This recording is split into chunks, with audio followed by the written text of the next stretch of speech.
Hey everybody, this is Talkative Carl back again for another movie spoiler review. It's my first superhero animated movie that I'm reviewing, and because there's uh, uh, a really good Iron Man run that I personally liked way back in 2008, but haven't consistently maintained of reading it at that time. But like the first dozen stuff that I got into, man, it was like really good. Now, I'm sinking my teeth into it because uh, this and the film I'm going to review right now centers around uh, one of uh, which I thought was going to be like a huge thing after this run, which kind of was with this movie. Ezekiel Stain, Obadiah Stain's, aka the Ironmonger's son, who uh, is part of like Iron Man's rogues gallery, and he has a good. It's probably like one of the best. Once I get into the comic, honestly, the best runs with Ezekiel Stain, and it's a shame that it's been a while I haven't seen like him being like a center of the stage type of villain since the 2008 comic book run that I'm about to review after this.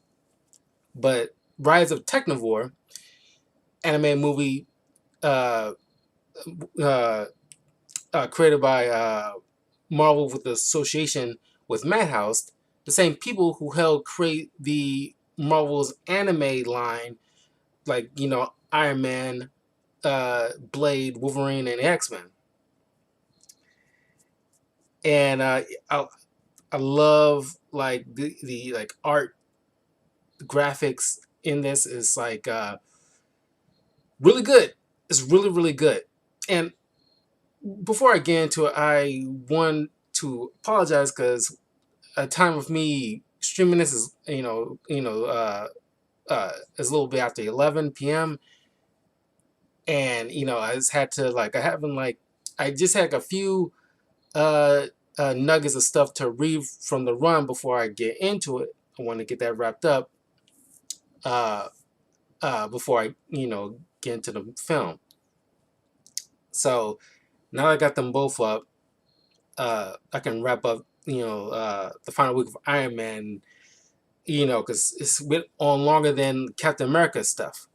Uh, I want to say it's not that many good uh, Captain America stuff out there, but I think like Iron Man became because he was such a huge deal in the movies since the first film. Marvel went deep with Iron Man moving forward. Uh, anyway, uh, I had to rent it off of YouTube because I was going to go with Amazon Prime, which states because it was only like Japanese dialogue, and it states that I had the option to change it to English commands, but it didn't specify. Uh, this particular one didn't have that feature. It just shouldn't even been bothered. I rented it, so it's it only cost me like $2.99, so it's not a huge deal. But it's like, man, it was like a waste. You should just have something where it's like this option of changing the settings isn't featured here or something like that. So I had to go to YouTube, rent it there, which cost $3.99 on that one. Uh, but because there's nowhere else I could have watched it for free. It was going to cost me one way or the other, so I can watch the English version.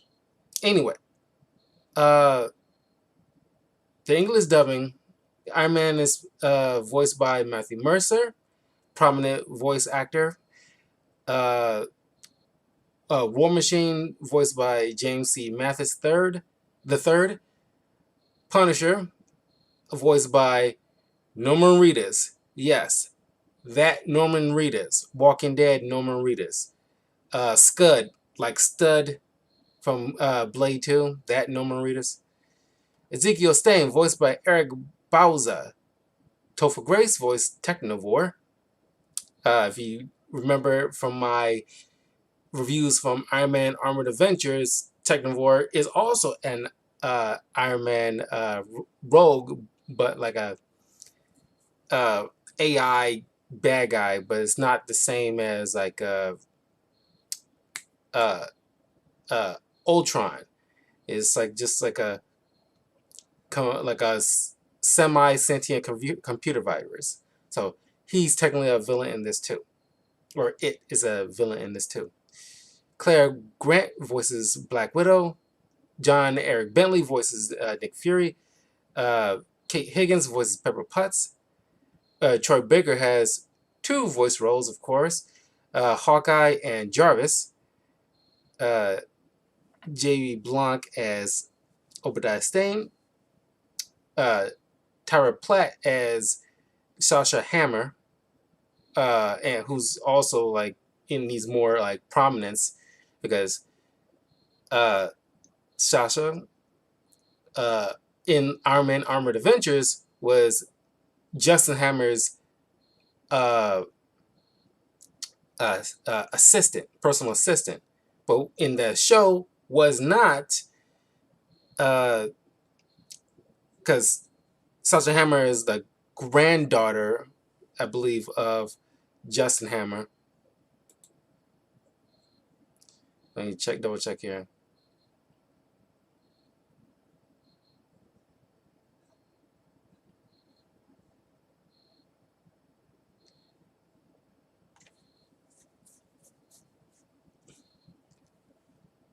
Yeah, because her mother, Justine Hammer, married, not married, but like had some kind of relations with Justin Hammer. And Maria Hill, uh, voiced by Carrie Walgreen, but spelled Wahlgren, which I'm pretty sure she had a hell of a time, with that name. But anyway, uh, Rise of Technovore. Now, uh, in this, Tony, along with Shield and Rhodey, is in Utah, uh, getting ready to deploy this satellite called the Howard. It's supposed to be some kind of spy network thingamajig that supposed to help, like monitor events, so that way you get like proper first response, especially from Shield for like uh, you know uh, depending on the level of danger. And boom, here comes like these the Raiders, who are also Iron Man rogues, but kind of like basically hired thugs and you know somewhat janky kind of suits, whatever. They're not like very prominent, villains to begin with, let alone Iron Man villains. Hell, even the Living Laser is like more like a, you know, unless you're like a very huge Iron Man fan that knows deep cut villains like that, you know, they are like, you know, D level kind of bad guys. Every once in a while you might see them, but they're not a very prominent thing. So they come disrupt everything to try to stop the satellite from going off. And it can get, I mean, this is like, pushing the, because I believe this was rated PG-13. Uh,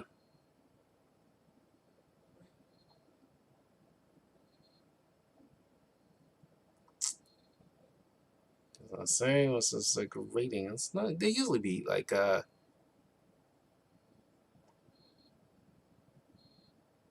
uh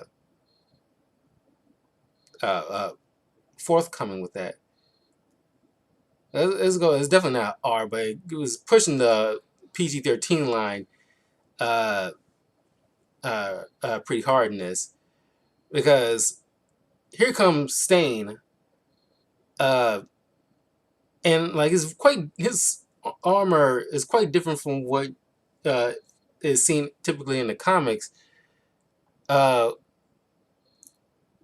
in the comics, it look like kind of sort of welded together mishmash of different types of metal or something like that. It looks still pretty dope, but this I think this would have been like a more like a better suit, which they kind of incorporated in like the mainstream Obadiah. I mean like Ezekiel Stain's get up, at least an upgrade or something like that. Because like Iron Man gets all these different suits. Ezekiel, who's arguably as smart as Tony, should have like multiple suits. Uh, uh, Derby Gaming. That's big F nobody ran on YouTube. Yeah, it was only in the option. I really wanted to see this movie so I can review it. I only rented it, so it's not a huge deal.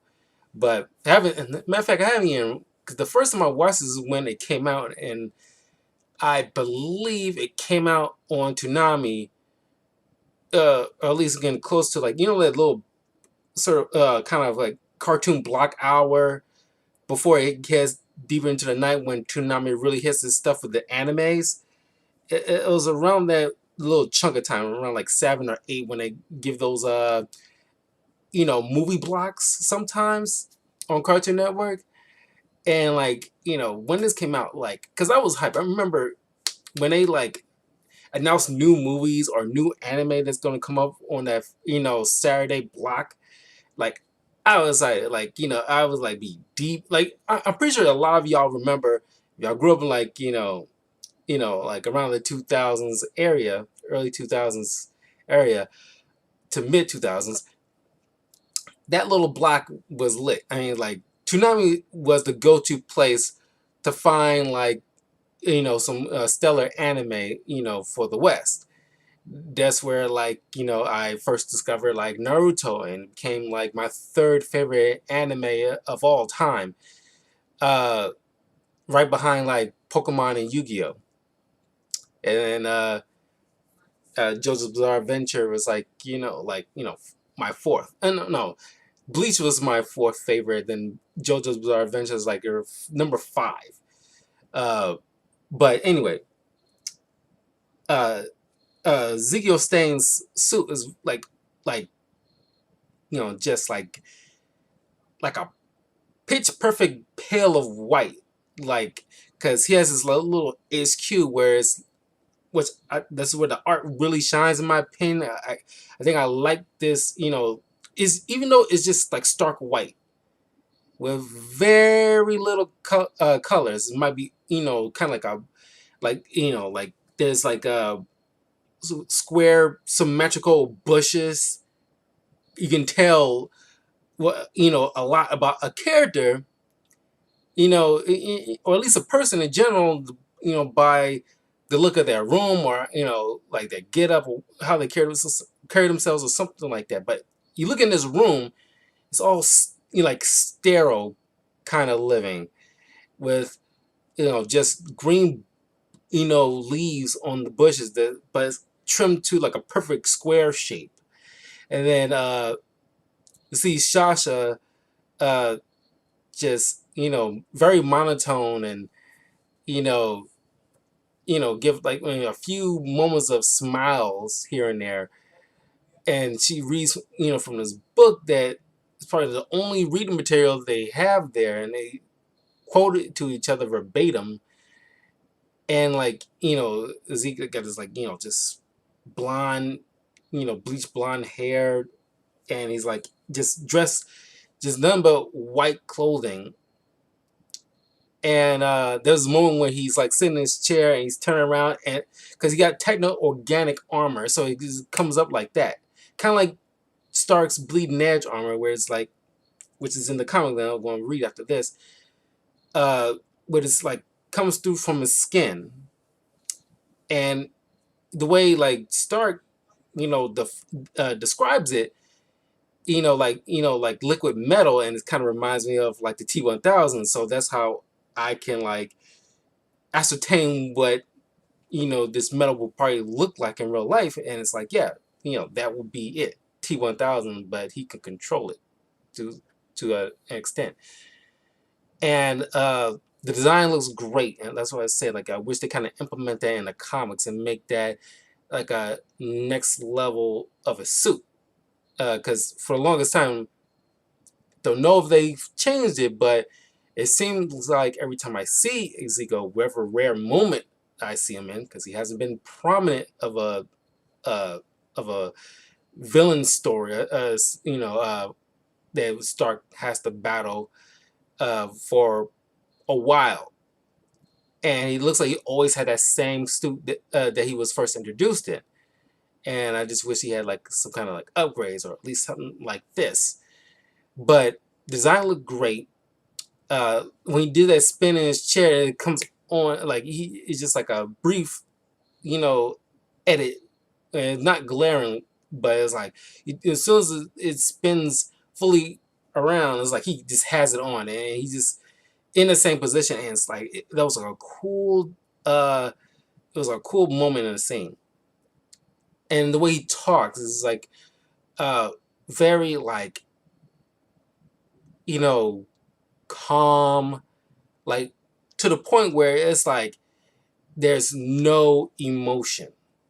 It's like he is just like, because the way he talks, and he calls like like you humans, these humans, and they start pointing out like you talk like you are not part of the human race, and he's like, I'm not.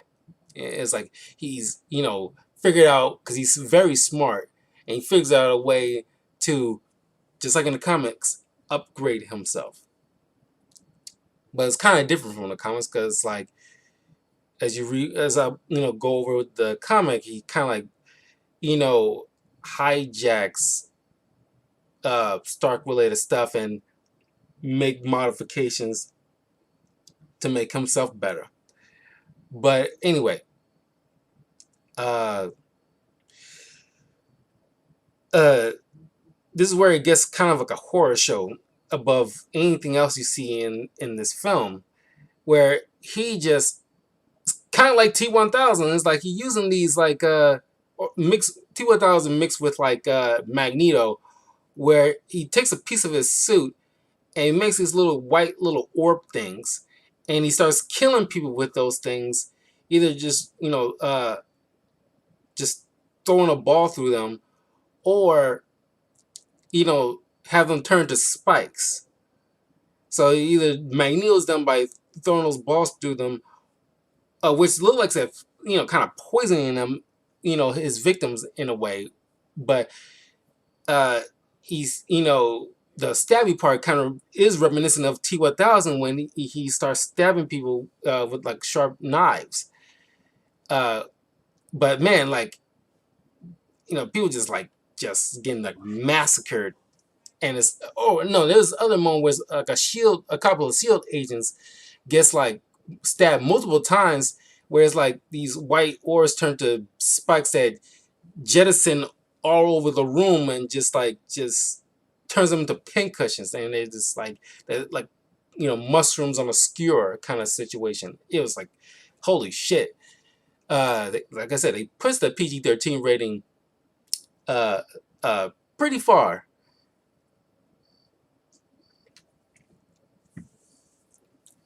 uh then War Machine comes in behind after he tussles with the last of the Raiders, because Stark is taken aback because he noticed, like, this new guy that he hasn't recognized before. He sees his face and like, you're just a kid. And uh, unfortunately, or fortunately, I should say, Stain uh, didn't manage to uh, stop the launch sequence, so he makes his escape, but not before he left behind a piece of his armor to, like, essentially, sabotage the building to cause it to explode with Rhodey and him still inside. Stark, of course, managed to get out, but Rhodey still alive. But because you later think like, oh, he's dead. Like, bullshit. Obviously, I didn't buy that when I first saw it years ago. Still don't buy it now. They really didn't. Uh, I don't know how you can make that work, because sometimes when it's been done to death, you can tell. Because it's also comics. It's like, War Machine is uh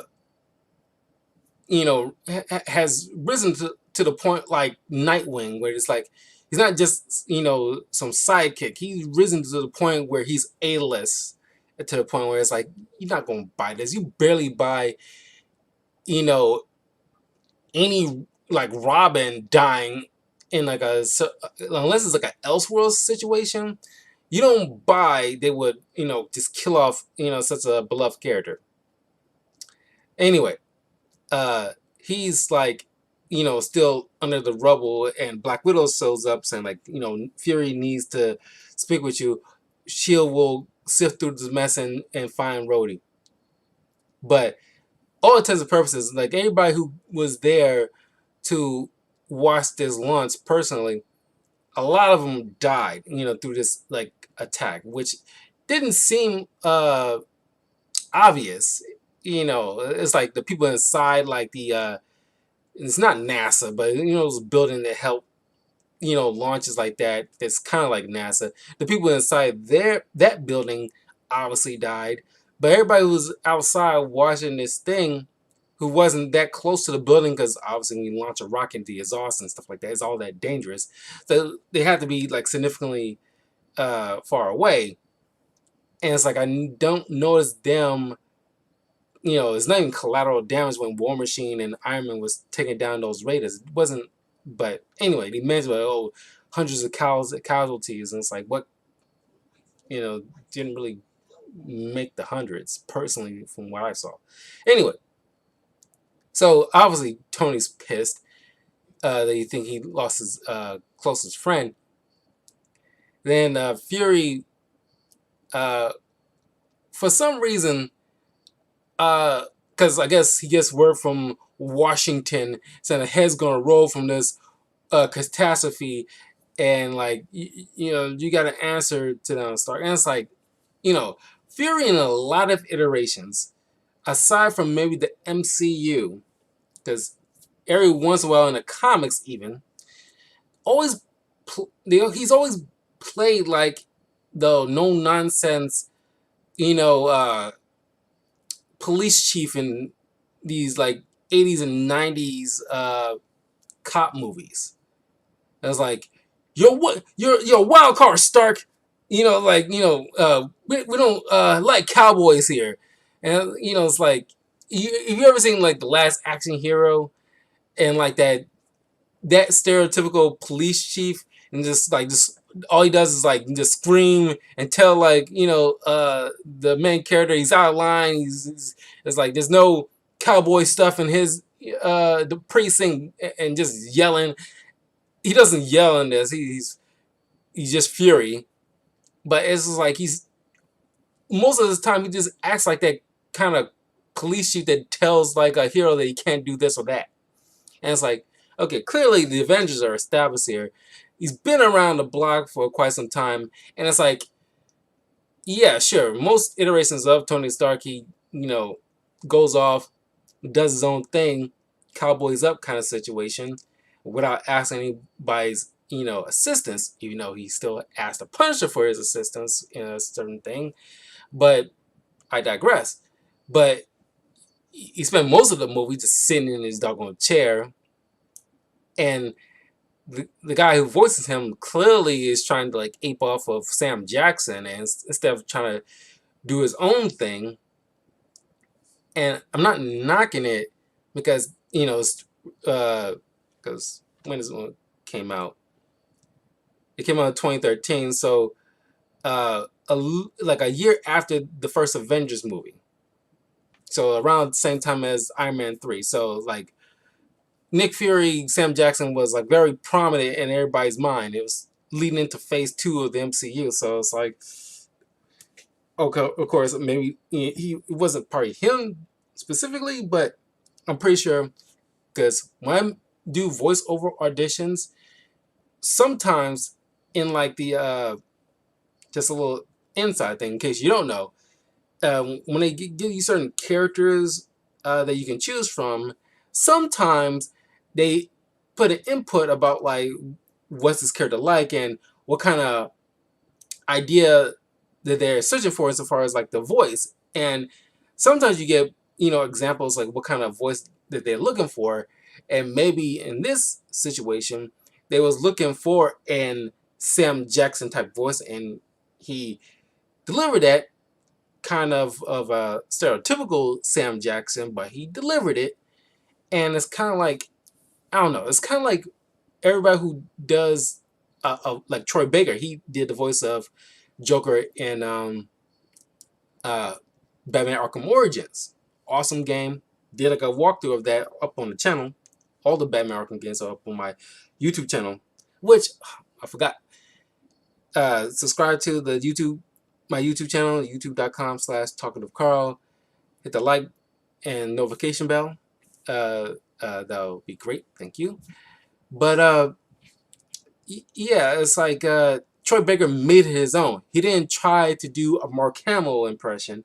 He didn't try to do a Heath Ledger impression. He made it his own. Just like I forgot his doggone name. Uh, the guy who voices Joker in the Harley Quinn TV show. He made it his own. He didn't try to do Jack Nicholson or Heath Ledger or Jared Leto or whatever. He did his own thing, and I kind of wish that they didn't try to get this guy to do a Sam Jackson impression, because I'm pretty sure Sam Jackson would have agreed to do a voice or whatever. But it's just like, if he wanted like just like a Sam Jackson thing, he could just gotten Sam Jackson. Uh, Otherwise, he could have just allowed this guy to do his own thing, or if he just decided to do a Sam Jackson impression himself. But either way, it's kind of like, you know, I don't know. It seems like you do the same shtick every time, and it's it gets kind of like dull. Anyway, uh, Tony goes off, despite Shield trying to like stop him, and it's like, y'all, which is kind of stupid. Like, Shield more often than not, unless they're in their own comic, they usually are played not necessarily incompetent, but it's just like y'all just like a couple of notches above stormtroopers so far as like efficiency, because like Fury sent these guys off thinking they can stop Iron Man from doing as he pleases. Like, he swiftly took y'all down in a state-of-the-art suit of armor, and it's like, you should have just called the Avengers if you wanted to, like, a better chance of nullifying Iron Man, because like none of what you got is gonna do squat. He, like, he can single-handedly take down like like a like a decent amount of like soldiers in like a like a chunk of an army by himself. Probably like at least half of what the Hulk can take out by himself. So it's like, your crew of flunkies is not gonna do jack shit. So anyway, he made Black Widow look kind of like a fool, because she's trying to go after him in a jet, and it's like, Yeah, I mean, you get like another shot at it, and you do a better job later on in the film. But it's like Willow could just waiting for a better opportunity instead of just like try to. Of course, he's operating on Fury's orders, but man, it was so dumb. It was dumb to me. It's like you got no chance. Oh, you wasting jets and the manpower. You didn't kill him, but it's like you wasting jets and fuel and ammo on something that's you're not gonna stop him. These ain't no D or C list bad guy you're contending with here. Uh, but anyway, I mean, you're glorified backup at best. I mean, come on. I'm sorry. Shield is cool, but they're either cleanup or backup. You know, that's about it. They're more efficient when they're dealing with D or C list bad guys with certain powers, or just Hydra or AIM human beings.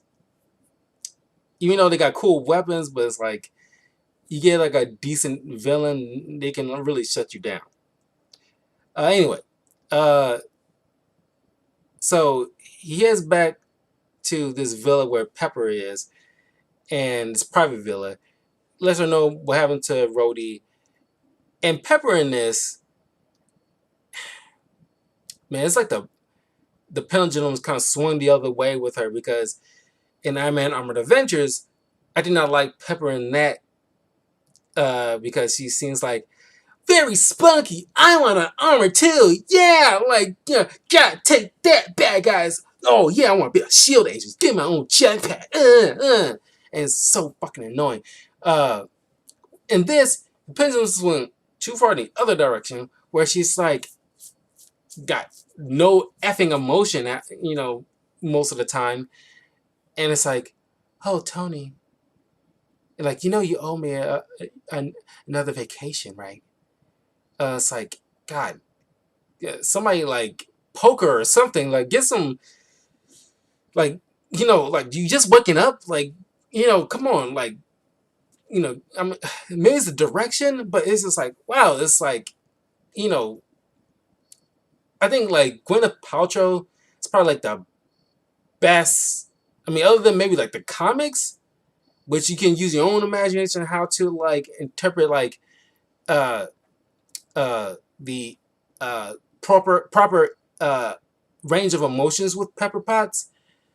But the MCU was very balanced with her, where she gives the right amount of emotion, where she's not going overboard with the spunkiness, like they try to make almost every redhead in Marvel to be like a Spitfire Mary Jane. But they also don't make her super reserved, where she doesn't show any kind of like excitement, or like something's going down. You need to see some kind of like sadness or anger, or like something. Like, you're just like, so yeah, Gwen Paltrow like had like a right balance. It's probably the only Pepper Potts that I kind of like. There's no other iteration. Million like some stuff in the comics, but any other like like TV show, or other like animated movies that might have her in, even with like the Iron Man anime series, uh that one was okay. You don't see her much, but times you do see her, which is like glorified Zoom call basically.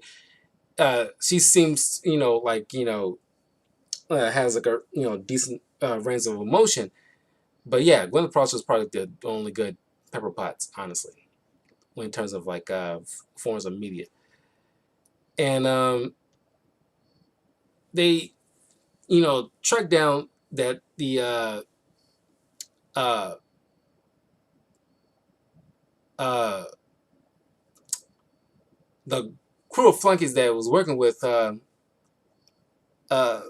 Stain was like association with AIM, or at least the gear that they was using. And they track down like it's kind of like ironic. They go, not ironic, but it's kind of like out of all the places they go to, a particular city in Afghanistan. It starts with a K. Uh, Karachi. Uh, well, it wasn't the crew of flunkies. It was like it was Pakistan, not Afghanistan. Pakistan, and it was like the tech that Stan was using was some form of like techno organic kind of armor, and they find out that AIM's been like toying with that kind of stuff, and they track down a buyer that's active in Pakistan, and right as this like buy was going to happen, you know most of them get shot down by the Punisher, who's doing like a mission there, and uh, I like the Punisher in this is like very short and sweet, but I like the fact that it's like this uh very like not out of nowhere, but it's like team ups that you don't expect to be team ups, and it's I like it because of course Iron Man, Captain America, or Captain America and Spider Man. It's like of course you expect team up like this because they got like similar kind of ideologies and like you know methods and stuff like that, and it's like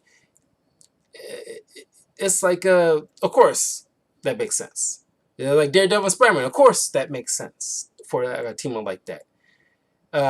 However, you get Punisher and Iron Man.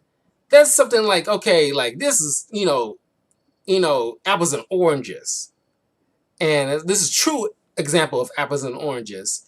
Because yeah, sometimes you see the Punisher with like Daredevil, but they still like apples and apples because they operate under like street level crime. But like you get like a street level guy and like not cosmic, but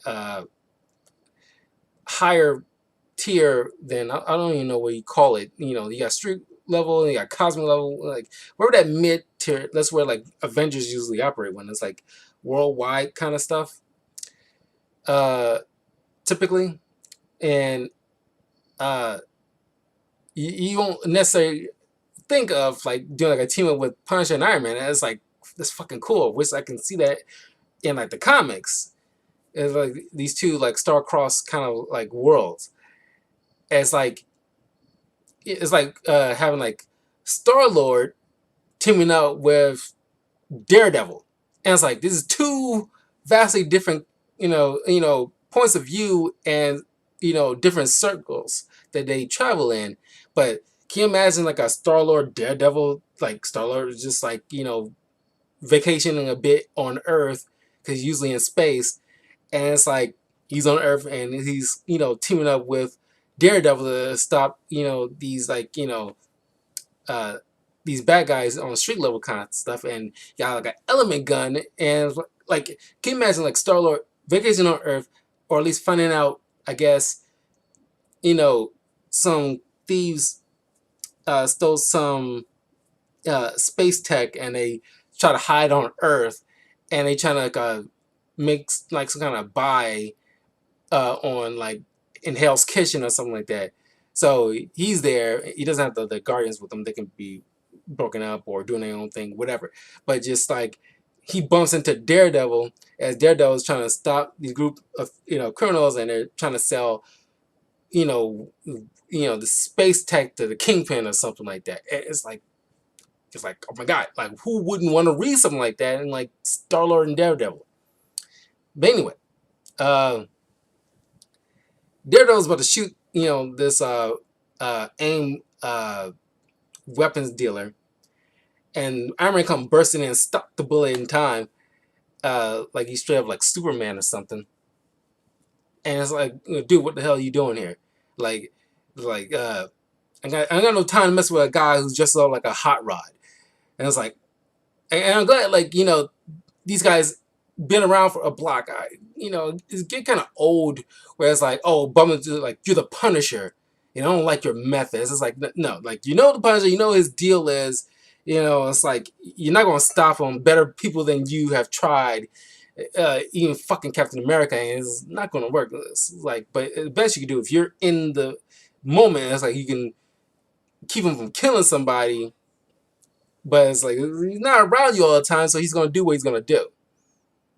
But he comes in and is like, Frank, like, like I know you got like your own way of doing things, but I need this guy, and I need some information. And like this is like on a rare these on those rare occasions where like Punisher doesn't kill nobody. Oh well, he kills people. He just doesn't kill like the intended target. So like Iron Man comes in and like try to get information from him, and he sees his phone. He's like, fine, you don't want to tell me nothing? I'll take this, and he tosses him out the fucking building. Clearly doesn't kill him. You hear him like reeling in pain, like because he broken an arm by because he's wearing armor. He's squeezing his forearm and tossing him out the building, where it doesn't kill him, but it hurts him a lot. And Shield's still trying to track uh, uh, Iron Man after failing to arrest him for some damn reason. Like you're a fugitive of the state, Stark. Like fucking why? It's like he's a fugitive if he actually was the cause of it. He was clearly y'all had like because like I guess like communications or whatever was breaking down during Ezekiel Stane's attack, but you saw the initial stuff happen up until that point, so you know full well, especially if it was being recorded by news people that was in the area, so you know he wasn't responsible. So it's like why, and like you blame him for like you think like he's gonna shut down like or sabotage his own satellite for what purpose? And that was dumb writing to me. But so the Fury sends in Widow and Hawkeye to apprehend him, which is kind of like something done from the jump anyway, because they're probably not better equipped, but have like a better shot than your crew of flunkies of agents. And speaking of agents, I know this is like how Madhouse is like an anime Japanese kind of company, but man, they made Black Widow like very busty. Not like super busty, but it's like they're dangerously close to like hentai level of stuff with her because she got like open like collar thing and her cleavage is pretty like not prominent, but it's not noticeable.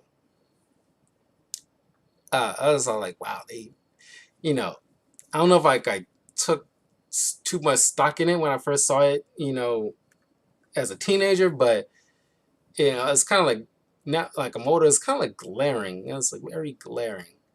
Uh, Not that I have a problem with it, but it's something like this. Like it's kind of hard not to notice.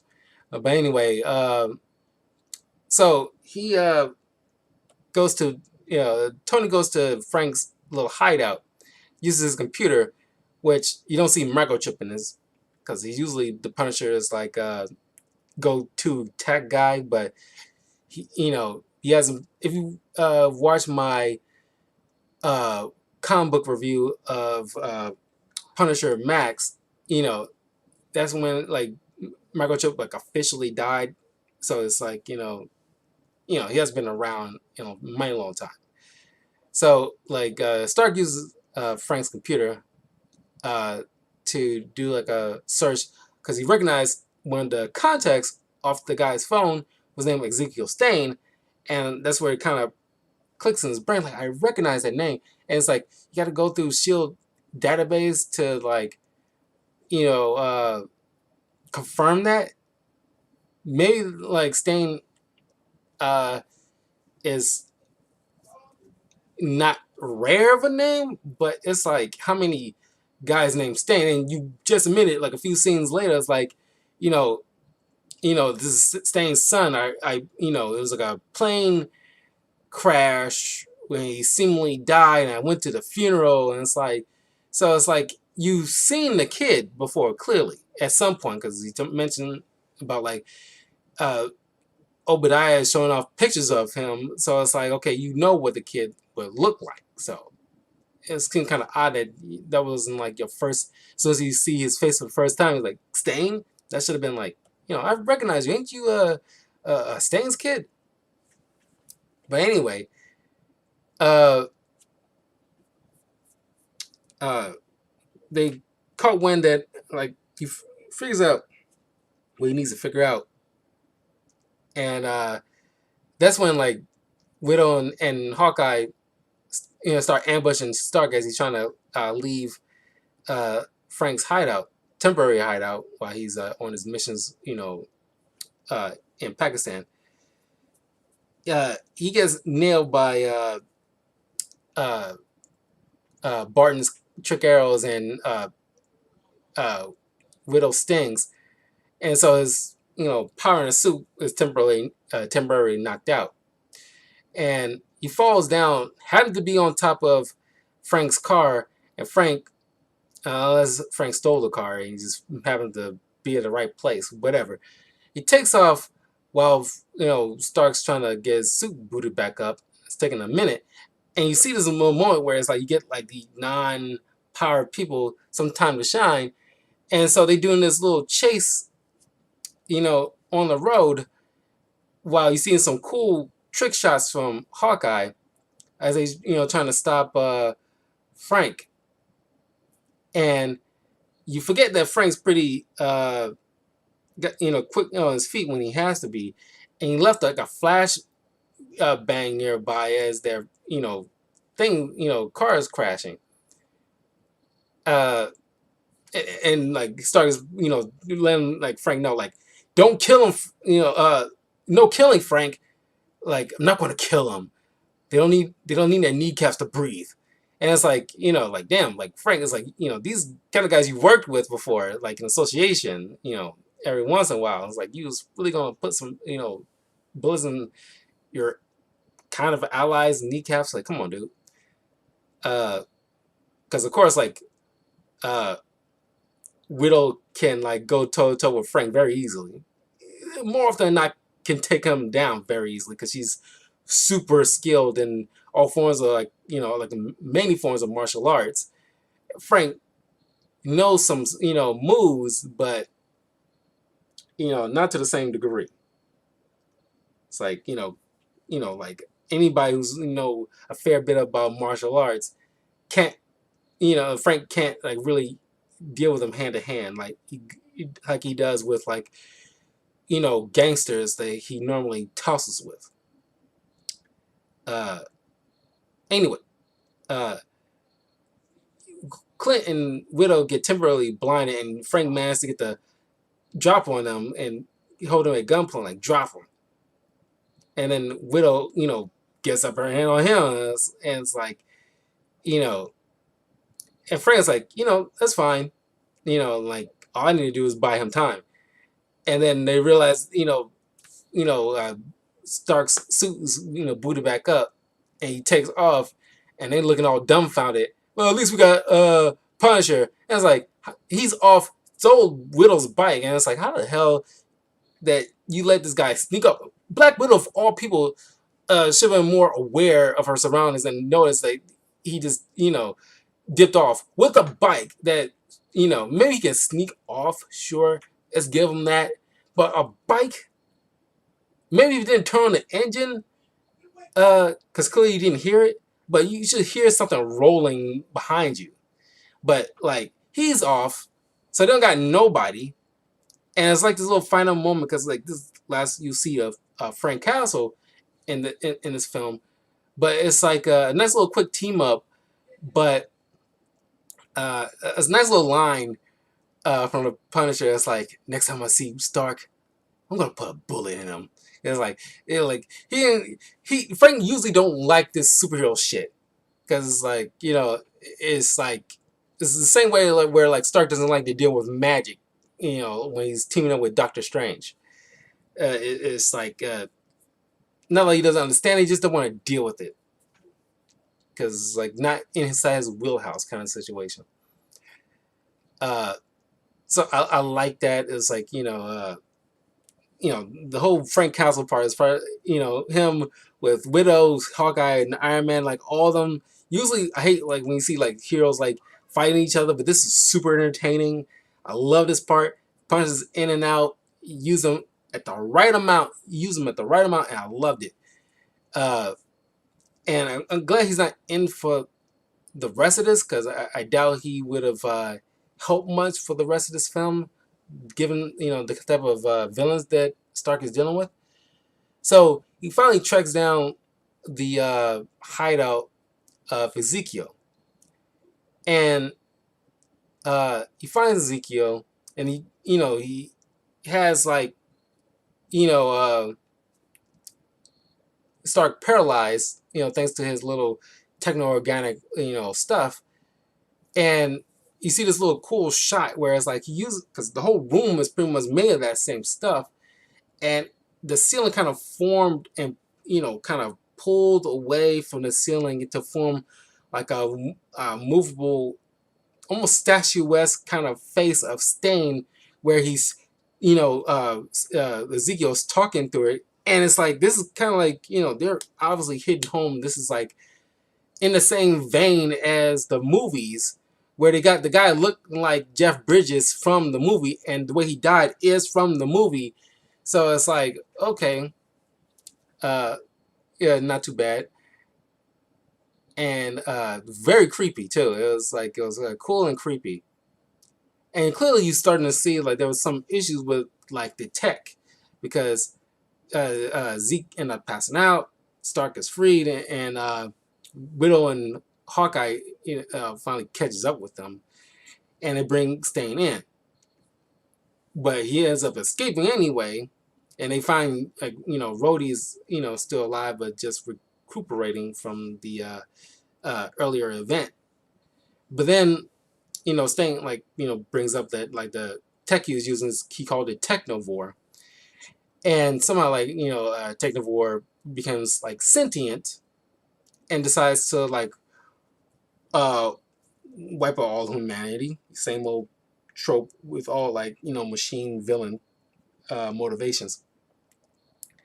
And they're above Shanghai, and eventually Technovore gets a hold of like the tech around like Shanghai. Is like this giant web thing, and he shoots like a piece of itself into the sky, uh, above like the tallest building in Shanghai, I think, and it reaches Stark's satellite, and and Technovore is planning to use the surrounding satellites in space to basically turn them to like living lasers, no pun intended, and try to like eradicate all humanity. And only like the China's a little satellite has some kind of like a laser in it. It's comics, uh, but uh, of course he's like I said, like he's trying to eradicate humanity. But then Stark with Rhodey coming back as like as a fucking boss, because like before Technovore really like took over Zeke's body to try to uh because it grew too far beyond his control, and started going on like a rampage on the helicarrier, and uh as well Stark look like he's like about to bite the big one. War Machine wakes up from his thing because Technovore, when he's trying to take over the helicarrier, it got into everything, and it inadvertently healed, rapidly healed War Machine, and uh, maybe the shield was helping with the repairs of his War Machine armor, or maybe Technovore inadvertently repaired it or something. It wasn't fully explained on that part, but somehow War Machine comes busting through with a fully repaired War Machine armor, and it starts like blasting away, and it's like an awesome War Machine moment. And I really want to do like a War Machine comic review at some point, but he starts blasting away, and seemingly he's got upper hand. But the thing grew even further, like hots out like a cocoon kind of stasis, and then starts like webbing throughout Shanghai. But then Stark had an idea. He allowed Technovore to absorb him while open up a back door with a passcode that from Pepper that she did not know by because he had like a voice command situation thing he implemented while she was sleeping because she sleeps when she talks when she's asleep kind of thing. But it's voice activated, vacation because it's been saying a lot like I'm on vacation, like I need another vacation. So it gives Rhodey because he's like a expert because he mentioned early in the film how he's an expert pilot and you know military man, blah blah blah. So while Stark has temporary control over the satellite, he shifts that control over to Rhodey to have him fire directly on his like arc chest while the thing is absorbing him. And of course, this is kind of dragging out. It's kind of like Dragon Ball Z, just like y'all. This most of the show is just half of it is just screaming while just instead of just cutting to the chase with the event, and they drag out like Rhodey's hesitation, and it's like everybody's telling him to fucking fire the damn thing before like the man is completely pretty much annihilated. So he fires it, destroys Technovore, but he manages to save Tony still because comics, and Zeke managed to fall out of that little stasis that Technovore was wrapped him up in, and so he's brought into custody, and he's pretty much comatose until the very end where he seems like he got out of it. But it then you see like Sasha in his little cell thing reading to him, and this part it seems like okay because Sasha was always in the room with Zeke. But when like Tony showed up at his hideout, Sasha was nowhere to be found. And here they don't notice her in the cell with him. So it's kind of like hints that in this iteration, Sasha seems to be like a figment of Zeke's imagination because he's pretty much probably like has delusions. Because they mentioned about like Stan's already smart as he is, and probably have some grudges, but he kind of like says he doesn't harbor anything towards him because like Stan Obadiah was pretty much like a very dipshit of a father berating the kid. Like you got a 98% on your test scores. You go to your room until supper and think about what you done. Like like I want it perfect. And it's like he's those type of parents. And of course, Zeke probably even though he doesn't want to admit it, clearly he has like hatred for his father. So he isn't really bothered that Stark killed him because he probably would have done it himself. He's evolved beyond that kind of situation. So yeah, Sasha's pretty much like his figment of imagination, probably a delusion, and he needed. It's kind of like Moon Knight, where like Mark, because he has such heavy trauma with an abuse he suffered from his mom as a child, he invented Stephen Grant to be pretty much like as he put it, like a stress ball kind of situation. So Sasha's pretty much, in this iteration, Ezekiel's stress ball. Even though in most other iterations, she's real and they're boyfriend and girlfriend. But yeah, that's it for Rise of Technovore. And yeah, like I enjoyed it. Aside from like kind of stupid, writing decisions with like Fury and wasting all that stuff trying to track down, Iron Man and stuff like just let him do what he do, and then like dump him like a fugitive when there's no reason. That was super fucking confusing. I wish it was a little bit more clear with what Sasha is. They never even I guess they didn't want to hold your hand and say it out loud, but I wish there would be some kind of better clues that she's a delusion. maybe not verbalize it, but show it kind of like a clearer way, which is more range of emotion with Fury and Pepper. But everything else, I thoroughly enjoyed, especially like I said with the whole Widow, Punisher, Iron Man, and Hawkeye little moments. That is honestly my favorite. And I love the design of Zeke's armor in this. Uh, I don't mind what I see in the comics, but I think this one in the movies was like a proper step up, and I wish they kind of implemented it, long ago. Implemented in the comics long ago. But anyway, that was Iron Man: Rise of Technovore. Let me know in the comments below if you've seen this film before, what you thought of it, what you like, dislike, that kind of thing. Uh, I'm going to take a few minutes while I get ready to do final, for now, a final, at least for this week, Iron Man comic book run. Around it came around 2008, and it got Zeke, you know, Sasha, and Justine Hammer, and Mandarin, and these four prominent arcs in this run.